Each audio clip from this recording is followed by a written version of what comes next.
Okay, let's dive right into this explainer. Today, we're taking a trip to a place where the line between the everyday world and the divine gets, well, totally blurred. We're heading way up high into the Garhwal Himalayas of Uttarakhand. You'll often hear this region called Dev Bhumi, which translates to the land of the gods. And let me tell you, it's not just a catchy nickname for the stunning scenery. This is a dynamic, living landscape where ancient myths literally dictate the daily rhythms of life. Rivers are treated as actual deities, and every single time people gather, there is a profound, deeply rooted purpose behind it. To really set the scene, picture the high-altitude landscape of the upper Ganga region. Up here at Gamuk, you've got Mount Shivling towering fiercely in the background. And down in the foreground, you'll find these carefully piled stones. Now, these aren't just random stocks of rocks left by hikers. They are votive offerings built by pilgrims honoring their ancestors. When you're standing up here, the air itself feels sacred, you know? Every rock, every tiny stream, every tree is just completely wrapped up in stories of the divine. But in these remote villages, that divine presence isn't just about quiet personal prayer. It's actually an active, governing force in how society runs. Which brings us to a really fascinating question. What exactly happens in a rural court when there are no lawyers around? And more importantly, no human judges? Well, in the village of Sangrali, perched way up on the Varnavat mountain, they don't use our standard legal system at all. Instead, they turn to Kandar Devta. He's not just a deity they worship, he acts as the actual functioning rural judge for the region. But wait, how does a deity hand down a verdict? It doesn't come from a priest speaking for him. The answers come from a literal shaking palanquin, which they call a doli. As this doli physically moves and sways, it draws lines right there in the dirt, delivering judgments that completely decide the future of the villagers. To wrap your head around just how deep this faith goes, you have to look at the local marriage customs. So, in many parts of India, a priest checking astrological horoscopes has the absolute final say on whether a marriage should go forward. But not here. Up in these mountains, if a priest looks at the stars, sees a terrible mismatch, and strictly forbids the wedding, the locals won't necessarily call off the caterer. They simply take the case straight to Kandar Devta. If that violently shaking doli gives its divine thumbs up, the couple will happily go ahead and tie the knot, literally overruling the cosmos. The verdict of the doli is absolute law. And this deep, unshakable devotion, it kicks off one of the most incredible events in the entire region. The moment Kandar Devta's doli arrives in the town of Uttarkashi, it's the grand signal that the famous Magh Mela has officially begun.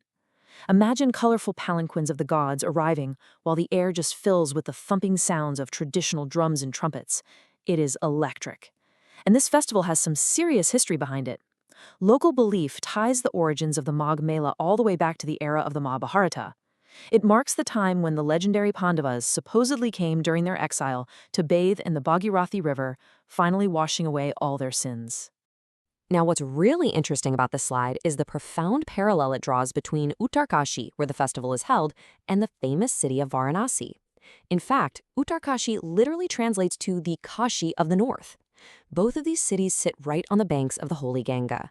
They both feature a highly sacred Manikarnika gut. And get this, up in the north, they believe it's the exact spot where the goddess Sati's jewel actually fell. Plus, both cities center around a massive Vishwanath temple. Though Uttarkashi's is totally unique. Its temple features a southward-leaning Shivalingam, and legend has it that it was established by the great sage Parshuram himself. But what's so cool is how life here is this perfect blend of the sacred and the purely mundane. Before everyone knew it as Uttarkashi, this holy pilgrimage site had an older, ancient name, Barahat. And Barahat, it simply means big market. That's because, for centuries, this wasn't just a quiet spot to go wash away your sins. It was a massive, bustling hub for trade. The spiritual gravity pulled the pilgrims in, and, well, all those people created an incredible opportunity for commerce to thrive. And looking at this history of trade, you really see a picture of pure resilience. For generations, the Magh Mela acted as a crucial international trade fair. If we go back prior to 1962, Tibetan merchants would endure these brutal mountain passes every single year to get to the Mela. They'd show up with rock salt, rare spices, Himalayan herbs, gold, and horses, and they'd barter them straight across for local wheat and rice. But then, the 1962 Sino-Indian War forcefully closed those borders, instantly shutting down that ancient barter system. Did the festival die? Absolutely not. It adapted. Today, that commercial spirit is still alive and well, pivoting to local commerce and creating a vital marketplace for regional wool and gorgeous handcrafted goods. Now, if we zoom out from Uttarkashi and look at the broader Garhwal region, you realize the Magh Mela is just one tiny piece of a massive cultural puzzle. Life in this incredibly challenging mountainous terrain is governed 100% by the cyclic rhythms of nature.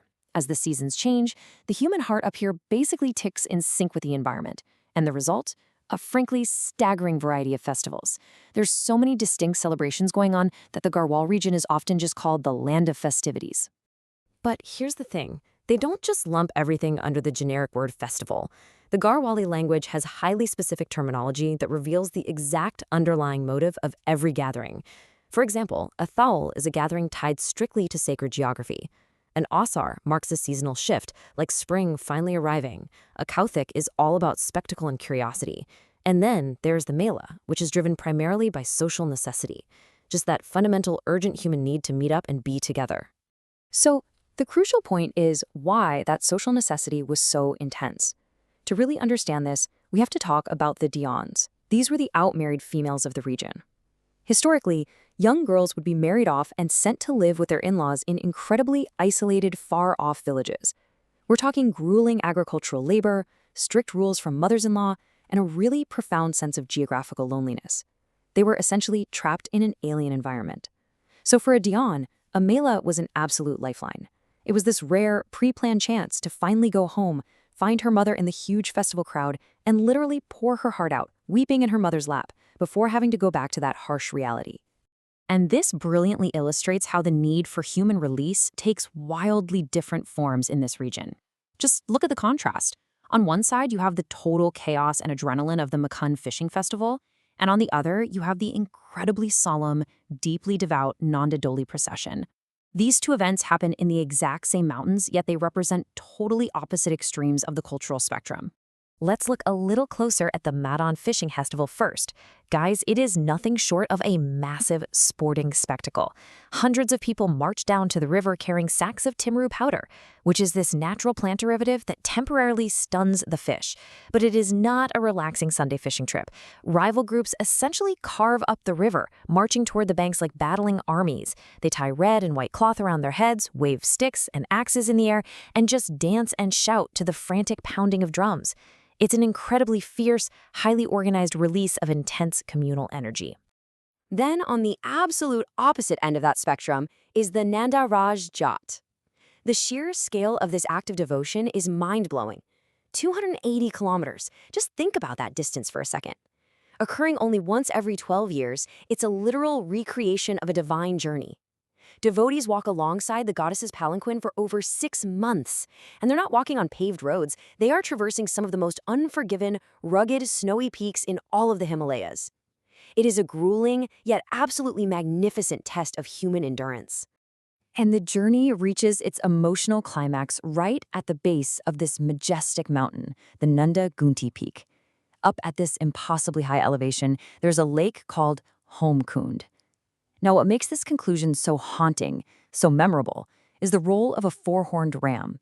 Believed to be a divine sign, this ram actually travels with the procession the whole way, acting as a freight carrier for the goddess. When they reach Homkund, the devotees stop. And the ram? It climbs up alone into the high, freezing snows of the peak, carrying the goddess's offerings, until it disappears forever into the white expanse. It's truly a staggering visual. It's an image that really stays with you, doesn't it? And I think it brings us to a really lingering final thought. When we look at the Garhwal Himalayas, a place where human emotions, changing seasons, commerce, and this profound faith are all woven so tightly together into one massive calendar of connection, we really have to ask ourselves something. Have we, in our fast-paced modern lives, lost this kind of profound synchronization? I mean, what exactly do we lose when our communities are no longer tied to the ancient, undeniable rhythms of the natural world? I want you to take a moment and just reflect on that. Thank you so much for joining me on this explainer, and I'll catch you in the next one.